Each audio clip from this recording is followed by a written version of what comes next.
You got to think that the last time there was a film with so many basketball stars in it was Space Jam, and the last comedy that included a plot line where everybody had to get the band back together was like Blues Brothers. You put it all together, and you've got Uncle Drew in theaters near you on June 29th, starring in part my next guest, who's sitting right here in the Los Angeles Rich Eisen Show studio here at the AT&T studio. Lisa Leslie, good to see you, Lisa. Yes, thanks for having me. So you play the preacher's wife in this film. I am Betty Lou. Betty Lou. And Betty Lou gets buckets. And Betty Lou gets buckets, and the preacher is C. Webb, right? Chris Webber. Yes, Chris Webber is the preacher. And the idea, I mean, obviously I'm the first lady of the church, and we have left basketball behind us, and, you know, it's all about the Lord. And so my role as Betty Lou is I don't want preacher to get back into that other world. To get back into that van is where, you know, some things went down when they were younger. Right, when Uncle Drew and everybody else was of age.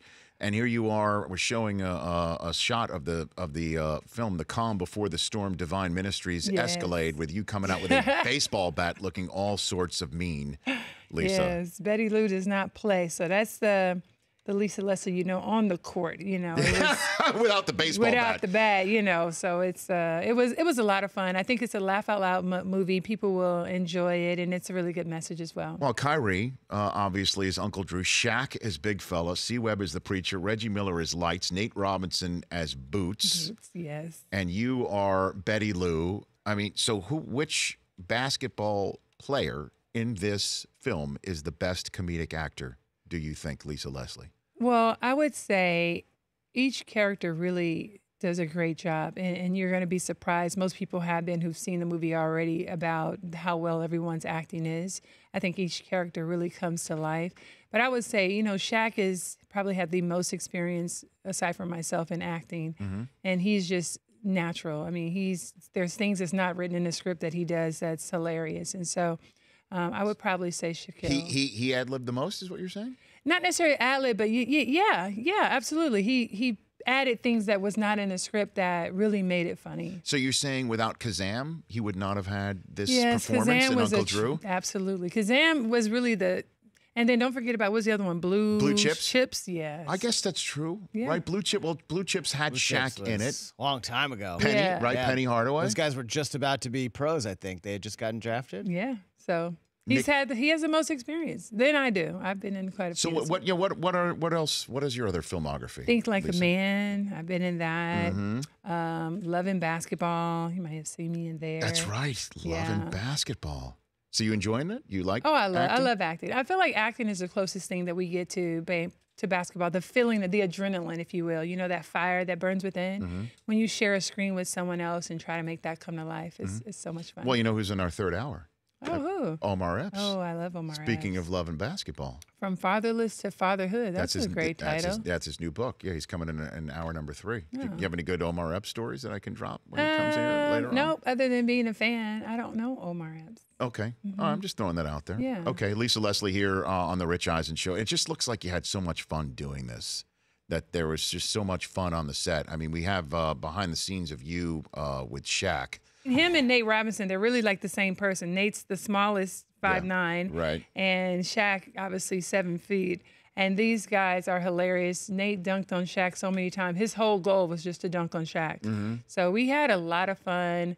When you say there was an actual game. Yeah, that you was didn't played? see that video with Nate dunking on Shaq? I did not see that. So I was talking to Shaquille under the rim, and here comes Nate. Nate's goal is to dunk on anybody standing under the rim. He has this ongoing game. So he dunked on Little Rail, the actor, the comedian. Sure. He dunks over Shaq. Yes. How did the pickup game come about? Just boredom on the set or something like that? Yeah, anytime you have basketball players standing on the court and there's a ball, we're going to shoot, we're going to play. We played horse.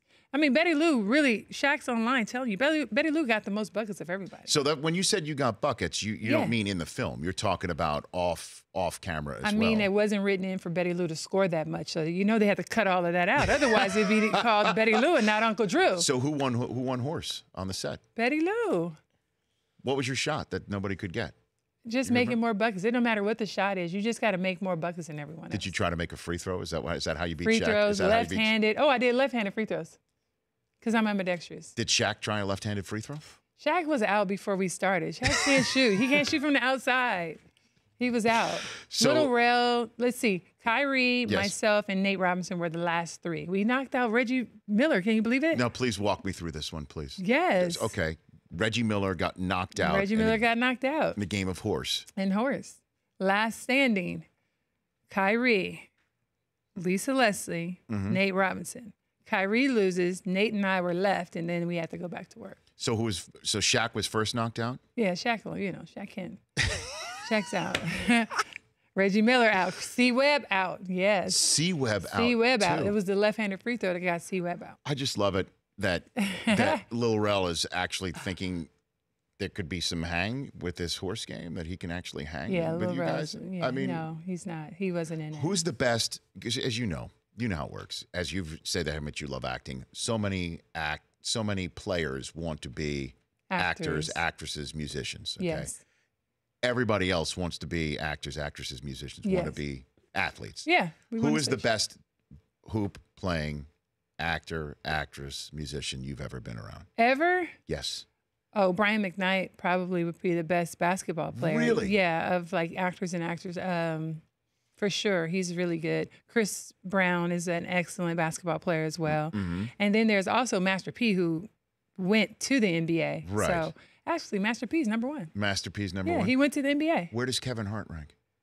Kevin's up there. Kevin has amazing jumpers. Kevin can shoot the three ball. Like people think because he's small. Kevin, don't sleep on Kevin Hart. He can play. Really? Yes. Does he like dunking on people too? I don't know. I don't think he can dunk, but he can shoot. Because I was in Think Like a Man with him, and we shot some scenes in the gym. He can shoot. He can play. He really can. Yes. Because I know he's in all these, celebrity all-star Yes. events and he wins MVPs. He can play. So that's not a setup. Like That's he not really a can. setup. Kevin Hart gets buckets, Wow. like Betty Lou. Like Betty Lou. All right. When we come back, I want to ask you your thoughts on what's going on in the NBA with LeBron obviously up in July and Kawhi coming here. Everybody thinks, obviously you know a lot about basketball in Southern California with the Lakers especially. Yes. Everybody thinks Kawhi's going to open the door for LeBron to come here, and I want to get your 2 cents on that. Sounds Back good. in 60 seconds with Lisa Leslie, who you can follow on Twitter at Lisa Leslie. And also right here on The Rich Eisen Show, when we come back, we'll talk about your broadcasting career and what you're doing down in Florida with some kids and your charity work as well. Okay, Lisa sounds good. Leslie, when we come back here in a minute.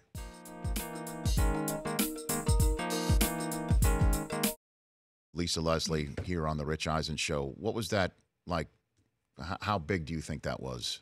I Lisa? think at the moment, I was just really pissed we were losing to Miami. So I remember not being happy with our team. And I was in the huddle kind of just fussing like, we got to close this gap. And so, and I was talking about it was going to start on defense. And so that was kind of what happened before we came out. And we were on defense and my teammate got that pass and she outletted to me. And I'm like, I was trying to think of what I could do to inspire my teammates, really. That was what was in my head. And so I'm like, I got to go for it, So she threw it to me and I dunked it. And then after I dunked it, I think the magnitude of it just sort of was like, oh, yeah, I dunked it. Like I dunked it. I did it without thought. But then once I dunked it, I was realized like, wow, yeah. Well, I mean, I'm This is sure really you've neat. done it many, many times, not in a game. Well, I had done it in summer leagues and things like that, but not what's considered official In a WNBA, WNBA game. Yes.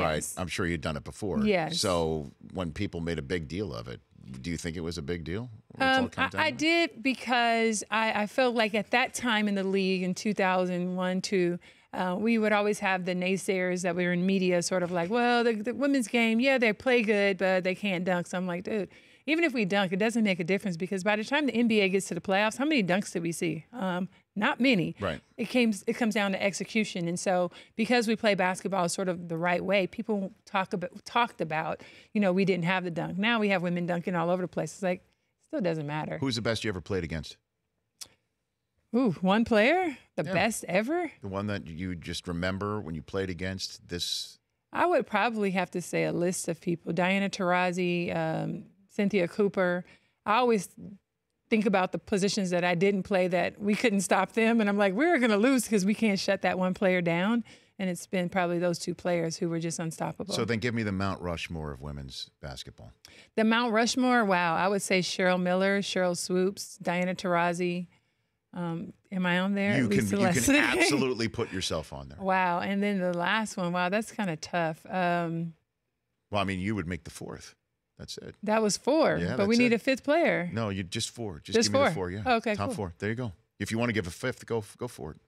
I would say Katrina McClain. Okay. Yeah, we need to have that forward that can. Well, I remember being around Sports Center in '02 when you did that. Did you? Because I love bringing him up, mention his name. Did you ever meet Stuart Scott?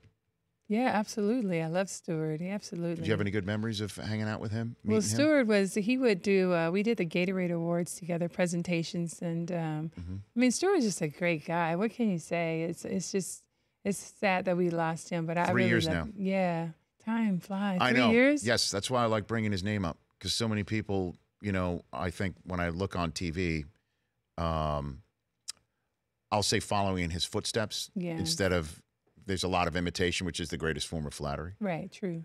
But I do remember he would always talk you up whenever there was a highlight. He would want it for himself whenever he was doing a highlight. I really appreciate him. The thing about being in sports is that I do appreciate the men that are very respectful of the women, for us that are in sports that are working just as hard, and recognize that. And he's one of those guys who just fought for us as well and wanted to make sure we had sort of that platform.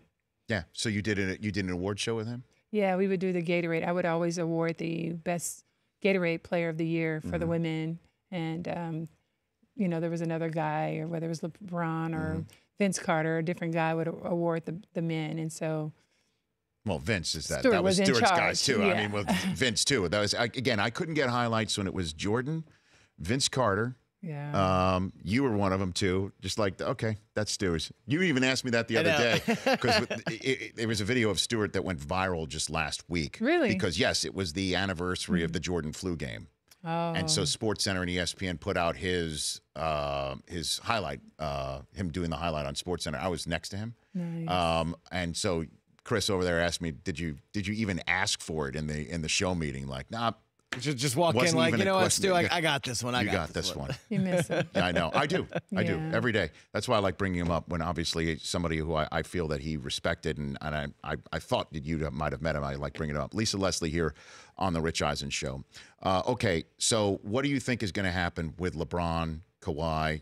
There's Paul George out there too. Everybody thinks that Kawhi wanting to come to Los Angeles will be what opens the key to the door for LeBron to walk through. What do you think, Lisa? Well, I think we're now in an era where super teams are a must if you want to win, and I think Golden State's really proved that. They found so much success with it. So I know that LeBron knows he cannot do it by himself. I think he's thinking long-term. Long-term is, I know he has a house in Los Angeles. I know that he enrolled his son in school here in Los Angeles, and I believe that move for him will be great. It'll help parlay what he wants to do later, whether it's in movie and film and things like that. And LA is La La Land. Why wouldn't you want to be here? So with Kawhi Leonard, who I think being in a market where he's always been considered the number 4 best player, 3, whenever you have these conversations, now we'll get a steady digest of him. Seeing him for the Los Angeles Lakers in that uniform will give us an opportunity to recognize how great of a player he is. Now, if you can combine LeBron and Kawhi, you're covering offense and defense from position 1 through 5. You really have it on the floor. The way that they can defend will make anybody else around them better. You have Randall, who's on the Lakers already, who can defend at that 4. And remember, he has the size of LeBron, but LeBron can play any position at any time. He's also a very good defensive player. Now, in order to be able to compete with Golden State, you have to be able to play defense at a high level. You have to be top 5 in the whole league.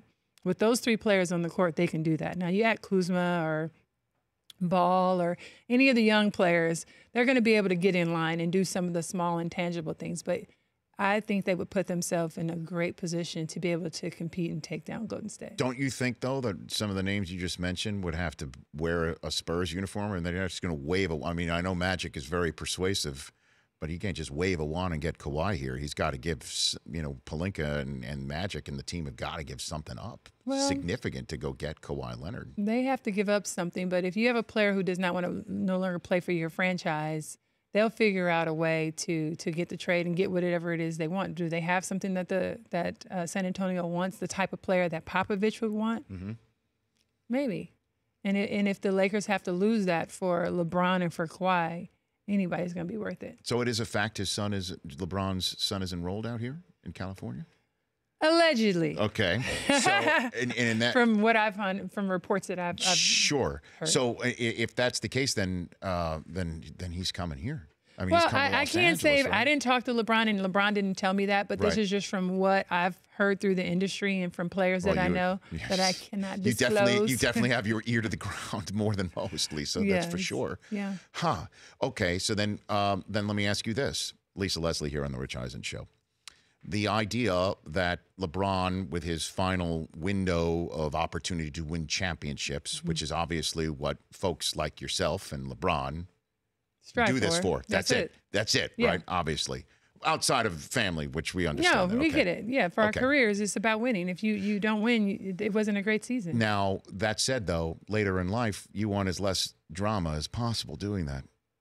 Would you think that LeBron would come here knowing that there's a teammate's dad who could pop off about anything at any time and create microphones coming to LeBron's face and saying, LeVar said this, LeVar said that? I don't think that's that's an issue You don't? because I don't at all. I think that would be completely second and thirdary to his decision with his family, what's most important, his legacy and how it can end, playing for an amazing franchise. I mean, being a part of the Los Angeles Lakers history and fabric would be amazing, I think, for LeBron to end his career here. And I don't think LeVar Ball is something that he has to factor in. You can't get any more inside scoop than what you already have with the cameras pretty much following the team in the locker rooms, what they put out on social media on themselves. I don't think that that's going to play a factor in it. So what about the Clippers, maybe? Because at least with the Clippers, he could create his own legacy. That's the only, he would be the only number up there, essentially, as opposed to one of, I mean, shoot, you know what it looks like. It's Staples when the Lakers play. Hey, you know, if it would have been, we would have rewound maybe a year back where Chris Paul was there and you had Blake and DeAndre together, I would say absolutely. I thought that would be a great storybook and a way for him to finish. But now it's not the case. It's a totally different team, and I think they're much further away than the Lakers are. And last thing for you then on this, because you said that in this day and age, you got to have a super team to compete. Yeah. Do you like that? I do, only because I know what it takes to win championships. It's not easy. And Michael Cooper used to always tell me, you can either help get us there or you can help us to win it, but you can't do both. And what that means is the same thing for LeBron. LeBron had an amazing regular season. Like, I think he hopefully will get the MVP. Because he just had a great season. And then to get them there, he needed help. He couldn't win the whole thing by himself. He ran out of gas. And so you need help to win a championship. The championship is different basketball. And this is the part that I do hate about playing. When it comes to the championship, the rules change, right? Like things that were fouls, for example, Harden. Harden goes through the middle all the time with this Euro step and all of that. He gets that call 99% of the time. He gets to the playoffs, what happens? It's not a foul anymore. That's the difficult part, is when you're in the playoffs, you have to be tougher, stronger. You have to fight through things that used to be fouls in regular season are no longer fouls when you get to the playoffs. And he got beat down. I mean, what else could LeBron have done with the team he had this year? I know. He said that pretty much too, and he got some grief for it. Yeah, Where what he's else just could he have I done? carried Like, them to the dude, final. I know. that's it. You got like 3 dudes on your back. You take over 45, 50 points. And you know what? We're such we're in a time where we're so like, oh man, that wasn't enough. It's never enough. It's never enough. That guy is amazing. He's great, like great. And it's hard for people to appreciate it because why? People that are sitting around who they've never even played basketball, who couldn't make a basket, and you watch this guy and critique him start to finish. All right, so before I let you go here, Uncle Drew in theaters near you on the 29th of June, and you're doing something for the Boys and Girls Club down in South Florida. I am. So in West Palm Beach, I've bought out a movie theater, and all the proceeds, I'm doing a silent auction, bringing in different sponsors, and all the proceeds made will go to the Boys and Girls Club in awesome. Palm Beach County. Yeah. That'll be fun. That'll be fun. So you'll be there and introduce the film. Absolutely. Yeah. I never put my name on anything. If I'm not there, I'm not a part of it. Don't use my name. Okay.